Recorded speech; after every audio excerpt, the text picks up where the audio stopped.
take our seat. This quarter graduation and completion theme is pagsasanay para sa kabuhayan at kasanayan tungo sa pag-unlad ng sarili at ng pamilya. Talking more about the team, we invited a very special guest to inspire all of us. And to introduce our keynote speaker, may I call on Sir Director J.R. De La Fuente, Director of Manila Department of Social Welfare. Magandang araw po sa inyong lahat at para po sa ginagawa natin sa araw na ito, sa inyong pong pagtatapos, ibinibigay ko po sa inyo ang tao na nagbigay din po ng pagkakataon sa akin para makatayo muli sa inyong harapan. At ang tao po na talagang nagmamalasakit sa lungsod ng Maynila, ang ama ng lungsod ng Maynila, Yorme Isko Moreno.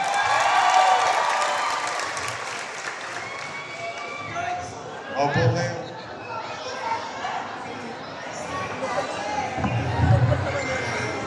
Sa atin pong masipag, gwapo, magaling, at hindi rin natutulog na direktor ng ating social welfare sa buong Maynila, Director J. De La Fuente. Palakpakan natin. 10 ng aming kapwa lingkod bayan sa social welfare, ang aming mga partners sa national government, TESDA, sa mga teacher,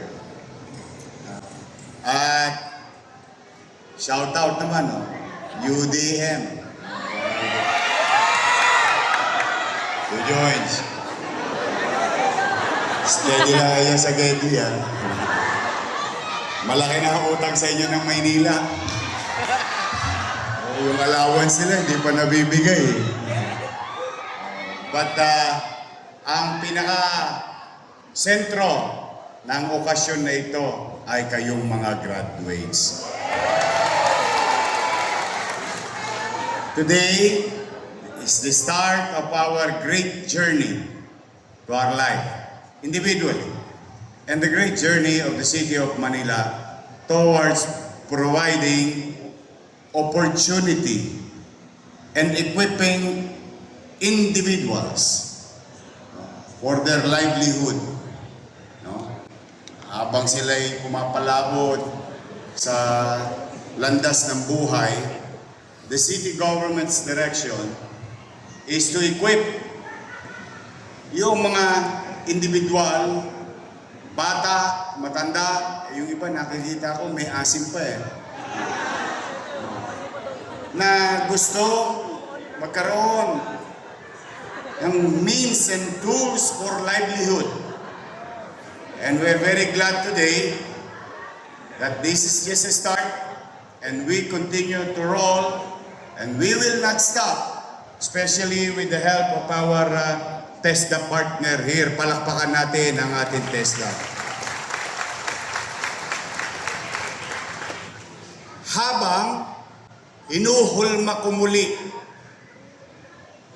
ang mga polisiya kung saan ipinagbubuti natin ang pagpapatakbo ng pamahalaan upang sa ganoon ay bumukas muli ang lungsod ng Maynila at yakapin ang mga bagong negosyanteng babalik sa ating lungsod.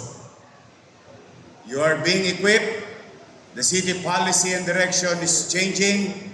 Going back on my first term's policy, welcome sila sa Maynila. Magnegosyo sila sa Maynila, maghanap buhay sila sa Maynila kasi kaming mga taga Maynila ay well equipped at ready to take their job opportunity.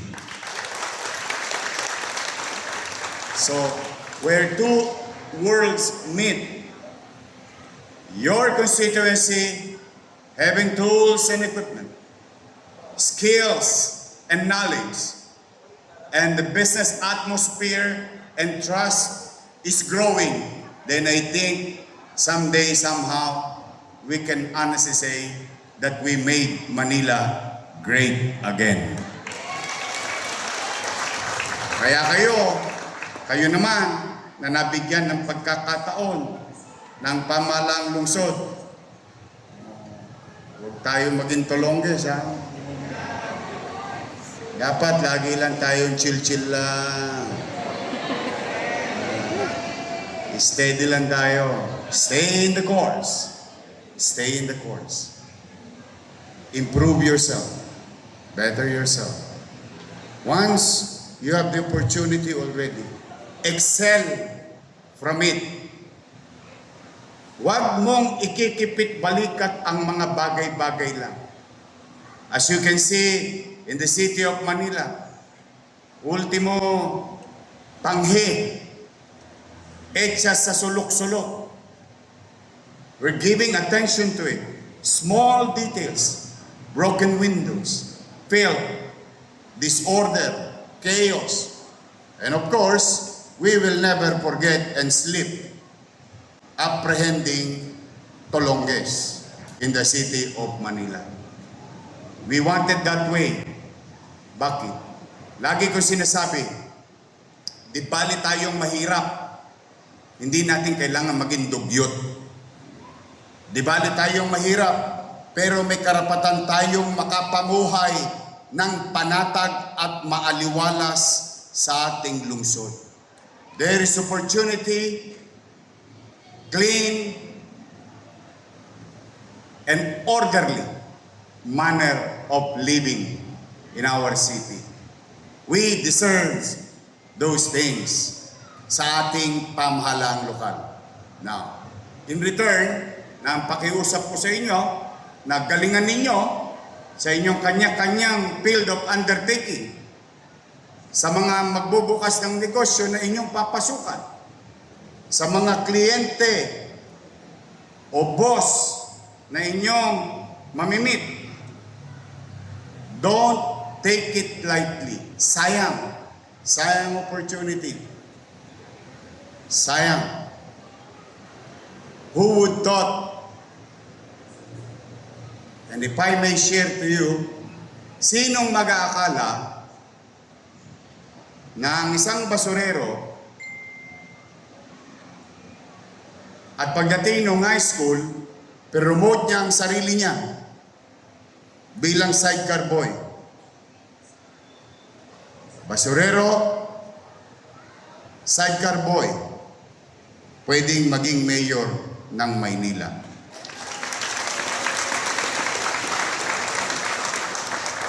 Kaya, hindi na siya imposible. I know it's hard. Wala namang madali sa buhay. Don't get me wrong. Pag kayo'y natalisod, natinig, sabi nga sa Senado, magsapatos kayo para hindi kayo matinig pag tumatakbo. But the thing is, kidding aside, I guarantee you, maybe today, maybe tomorrow, maybe next week, maybe next month or next year, madadapa kayo. That's part of our life. Huwag niyong bilangin yung dami ng pagkakadapa. Ang bilangin ninyo, yung dami na kaya kong bumangon sa sarili kong paa at pagkakadapa. Unless, artistahin din kayo. That's another story. Good. Ayun, meron pa sa Gedli. Ayun. Mahal na mahal ko yan, mga taga-UDM. Sa totoo. Nahirapan lang ang syudad ngayon. Pero sa totoo, when I initiated that student allowance, because from what I believe, libre na ang kolehiyo, ayaw ko na lang silang bigyan ng pagkakataon na hindi makapasok kahit man lang pamasahe. That's why I introduced that student allowance sa ating PLM, UDM, and Grade 12. But through my absence for 3 years, the fiscal problem of the city of Manila is in chaos. Chaotic. But as you all know, ayan, nandito tayo ngayon. Huminto ba ang gobyerno? Tuloy ang gobyerno. O ano man ang meron tayo sa ating sisidlan, sisinupin kong gastusin ng mapakinabangan ng mamamayan. Kaya kayo, huwag niyong sayangin ang pagkakataong na ibigay sa inyo.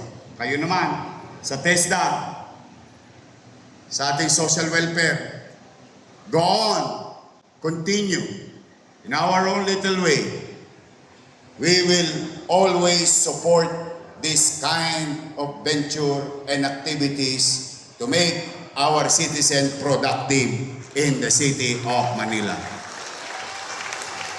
Sa mag-aaral ng mga UDM, basta mag-aaral kayo maigi, ha? Sayang, okay naman, good luck sa inyo. Gagalingan nyo ba? Hindi nyo ba ipapahiya ang Maynila? Oo, galingan ninyo. Kasi sayang naman. Sayang talaga yung pagkakataon. But someday, somehow, basta ako naman, magbubuti ako. Pipilitin kong maglingkod ng maayos para sa inyo, magiging anak ninyo, magiging apo ninyo. But again, I cannot do it alone. I need you. I need each and every one of you to do their duties for themselves, for their community, and for their city. We need to do and get things done, yung ating kani-kaniyang responsibilidad. So muli, I wish you all the best, and especially good health in your next journey in life. And may God continue to guide and bless each and every one of you. Maraming salamat. Congratulations. Pagpalain nawa kayo ng kong may kapal. Sabay-sabay. Manila! God first. Thank you.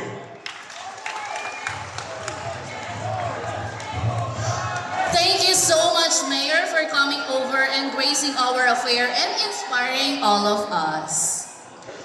And now, to pay the recognition to the ones who have done very well and have been perseverant in their training, may we request our honored guests for the awarding of medals and certificates to the outstanding trainees. Honorable Mayor Francisca Isco Moreno Dumagoso, our Manila Department Social Welfare Director J. De La Fuente, and the District Director of TESDA Manila District Office. And now, for the Barista May Awardee, may we call on Mr. Kyle Vincent R. Hampando. Next in line is Ms. Dennis Hazel A. Endaya, Fortune AM Chef Awardee. Mr. Mark Elijah C. Cinco, Mr. Lester D. Callow,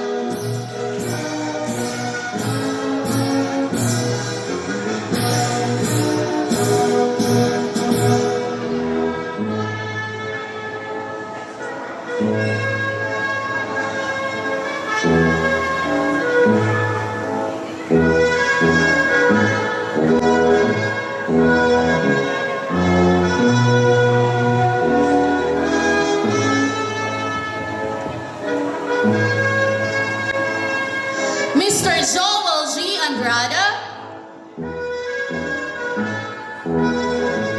and the housekeeping awardees, Mr. Steve M. Arevalo.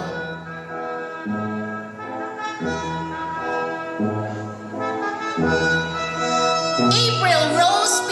Bono for the month of May awardee. She is also the outstanding student for the food and beverage services for the month of May and the cookery for the month of April.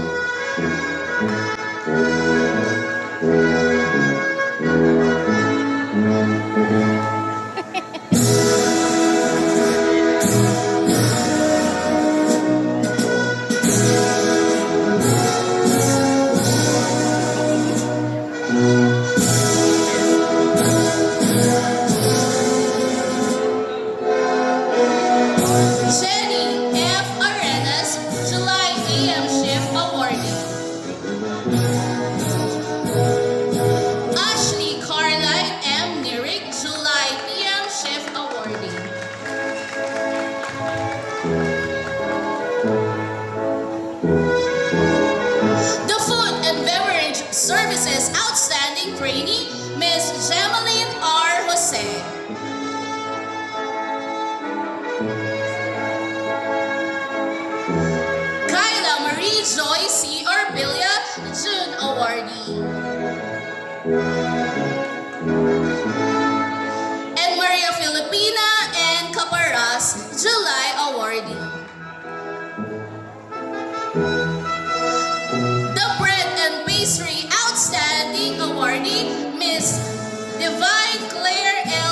Forte.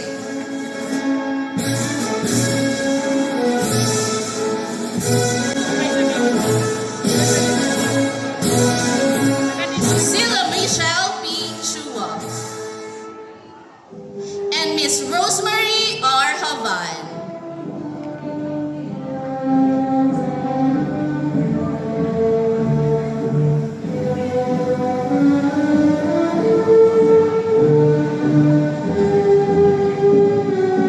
For the cookery outstanding trainees, Miss Gemelyn C. Mindanao for the month of May.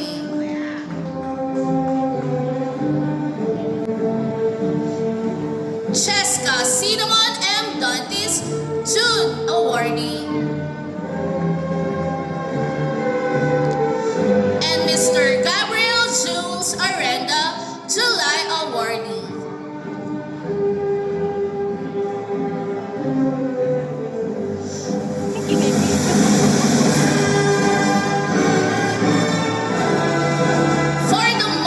For the massage therapy outstanding awardee, Miss Kyler Ruth B. Fontanilla, April awardee.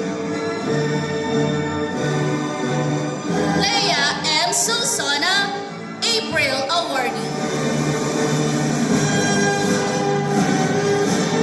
Alona N. Kapili, June awardee. And Mr. Adrian F. Bacali, July awardee.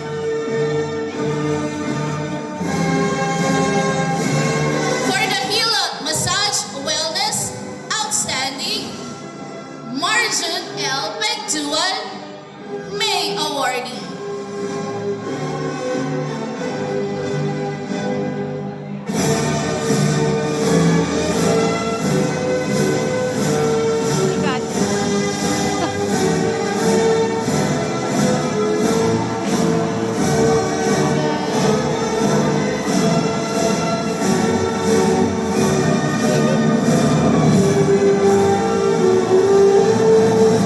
Mr. Emmanuel L. Nachor Jr., June awardee. And Miss Josephine D. Francisco, July awardee. For the Beauty Care Skin Care Outstanding, Diane Ann A. Palomeras, May awardee.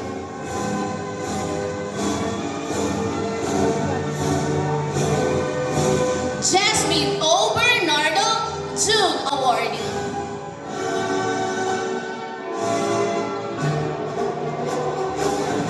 Beauty Care Nail Care Outstanding, Catherine May Hustares.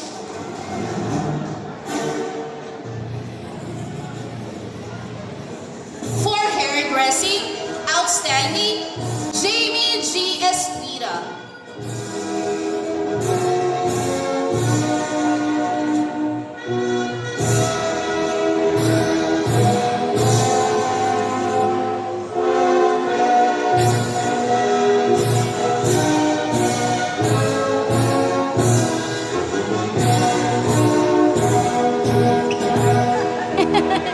Iwaka pa talaga nag-request.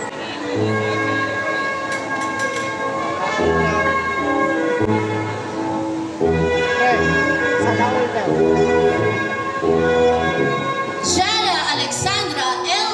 De La Rosa. And lastly, the unisex hair cutting outstanding, Andrew Bonin L. Santiago.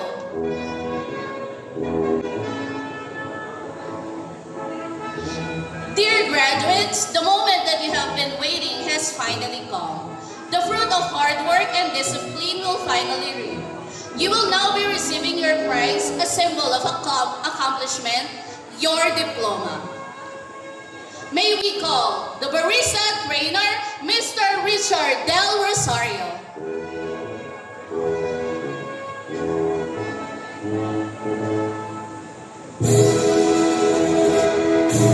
Barista graduates, Abog Saldi Jones, Agulto Bisha, Andrada Joel, Abilino John John, Biagtan Rodelia, Celso Jan Ray, De La Torre Remo, Diana Alex, Domingo Princess Charmaine, Edic Louis Mark, Francisco Stanley Marks, Puerta Edmundo, Gakayan Carlo Miguel, Hopona Matthew Josh, Julian Giro Luna Ray, Manawis Jovan Ayrol, Mateo Jan Paulo, Odias Rachel, Palomia Jan Daniel, Pamintuan Tris Baden, Pason Rex, Pastoral Alci, Melino Chris Justin, Pizarro Ablero, Cabaya, Joshua, Ramos Loreday, Rabela Albert, Rosero Jerry Lisey, Rodas Micaela, Rojas Gloria May, Salonga, Charmaine, Sanchez Jessa Marie, Santos Jampol, Sulbice J. Lord T. Takihiro,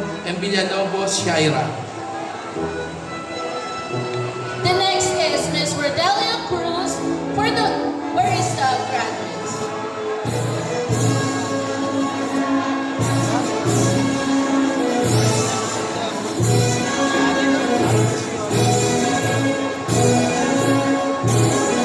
Ma'am Rodelia Cruz for Barista graduates. Senior na po yan, ah.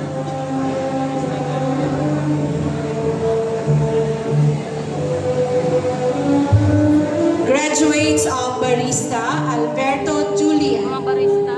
Angelica Alorcesa, Christine Joy Caber, Justin Del Rosario, Gabriel Galvez, John Carlo Oreco, Hershey Maya Oloos, Mark Arthur Sales, Maria Victoria Sales, Aldruin Rahil Tumalad,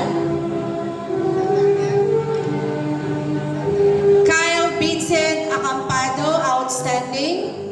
Pipen Aliling, Leojet Balesteros, Rochi Vallega, Dilrose Escamilla, Joy B. Lavarias, Sofia Lustica, John Leonard Padarcal, Jason Rosit, Glory Santos, Angelique Tamboong, April Salduya.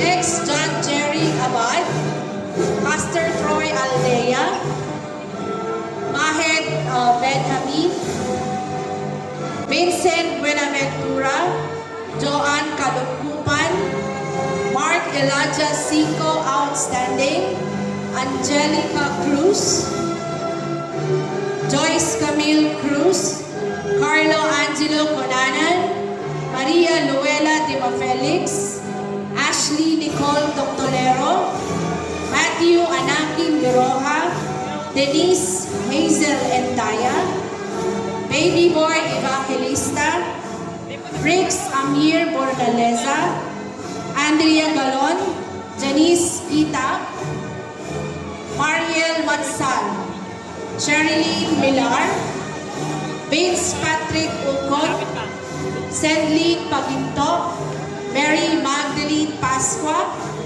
Christine Rati Villas, Emmanuel Quintan, Denise Outstanding, Jenna Marie Rodriguez, John Kirby Soco, Erlinda So, Paula Bianca Vargas, Mark Angelo Yape,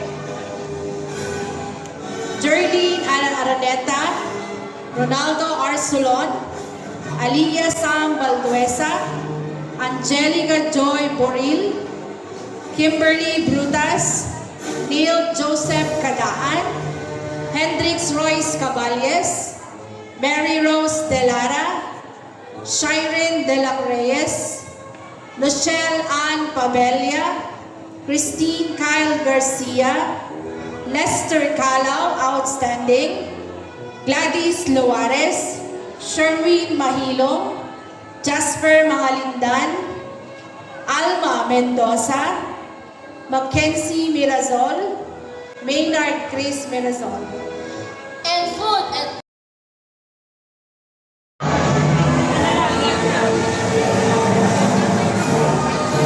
Kanya, napagod na siya.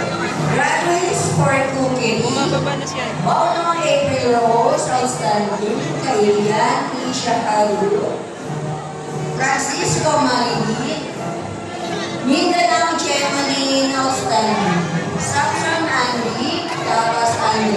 Valor K, MRK, Bautista John Ramsey, Dantes Jessica Cinnamon Outstanding, Datay Luis Veronica, De La Cruz Milshade, Jessica Pizer, Moraya Lorraine, Taginad Kathleen, Taginad Piche. Okay, okay. Manungsok Cheryl Mole Shena, Santos Glory, Santos Gladys Bo, and Victoria Navis. The Bukari graduates with their trainer, Miss Cherry Anibal.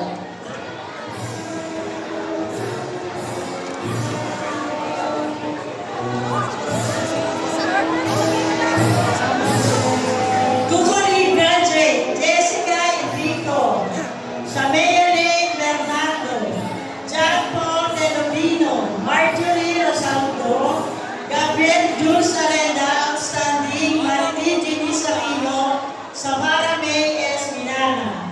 Okay na, okay na. The Beauty Care Skincare trainer, Miss Janet S. Pastor.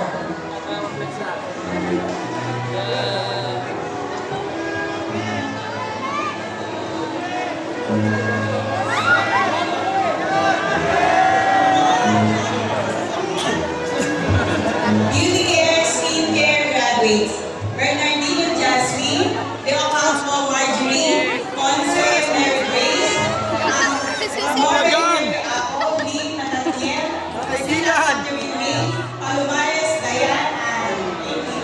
The Beauty Care Nail Care and Hair Dressing trainer, Miss Melinda V. Castillo. Parang pinanta na siya.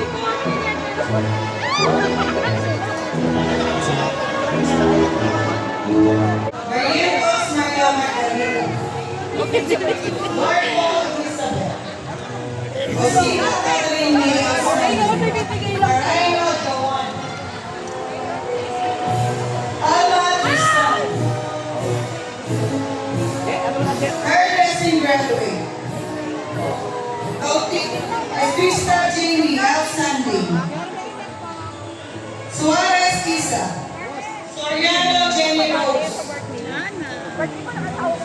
Sarah Noel Alarcon, De Guzman Kim,